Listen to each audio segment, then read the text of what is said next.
好，我们今天收到一个2T 的硬盘，据客户描述是摔了。好，因为这个新盘要解锁，待会儿我们解完锁以后检测。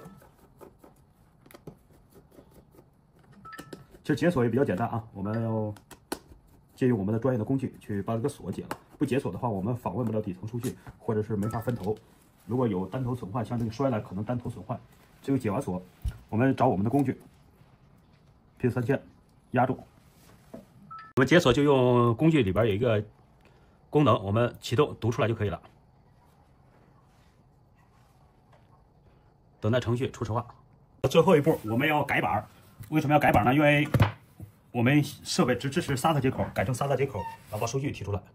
我们现在已经把电路板改好了啊，把4个角给那啥，我们要装到我们的 P3000 SATA 接口上，看一下能不能顺利的搞过去。因为我们要屏蔽个磁头，因为有个磁头有问题，希望比较顺利啊。如果董哥能顺利完成，请大家给点点赞，点点关注啊。好的，我们看一下能认盘不？哇，好像不认盘呀，不认盘还比较麻烦。敲盘了。如果这样敲盘的话，我们屏蔽磁头不管用的话，我们要那啥了，就得换磁头了。不换磁头是不行的。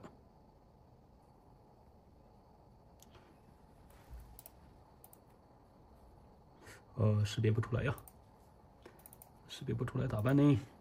那也有我们选择错了啊。我们看一下能不能，它的识别出来家族了，它的容量也出来了。像这种敲一下盘，因为它本身就是有一个磁头有问题啊。这报错是正常的，因为毕竟它是摔过了。我们看一下零扇区，主要零扇区能访问这个盘，我们是能抢救一下，因为屏蔽了3头，一般零扇区都在，完了，我们再上电一下，看能不能访问底层数据啊，这最重要。一个也访问不了，那一个访问不了，有可能固件出的问题，我们先备份固件看试试。如果固件能备份。那没办法，这只有换磁头了。那我们下期拍一个怎么换磁头的方法。好，本视频到这儿，再见，拜拜。起码现在的认盘了，已经救回来希望非常大了。因为这个新盘要解锁，待会儿我们解完锁以后检测。其实解锁也比较简单啊，我们要借用我们的专业的工具去把这个锁解了。不解锁的话，我们访问不了底层数据，或者是没法分头。如果有单头损坏，像这个摔了可能单头损坏。只有解完锁，我们找我们的工具 P3000压住。我们解锁就用工具里边有一个功能，我们启动读出来就可以了。等待程序初始化。最后一步我们要改板，为什么要改板呢？因为我们设备只支持 SATA 接口，改成 SATA 接口，然后把数据提出来。我们现在已经把电路板改好了啊，把4个角给那啥，我们要装到我们的P3000 SATA 接口上，看一下能不能顺利的搞过去。因为我们要屏蔽个磁头，因为有个磁头有问题，希望比较顺利啊。如果董哥能顺利完成，请大家给点点赞，点点关注啊。好的，我们看一下能认盘不？哇，好像不认盘呀，不认盘还比较麻烦。敲盘了。如果这样敲盘的话，我们屏蔽磁头不管用的话，我们要那啥了，就得换磁头了。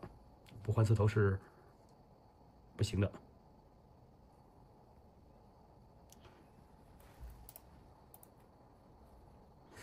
识别不出来呀，识别不出来咋办呢？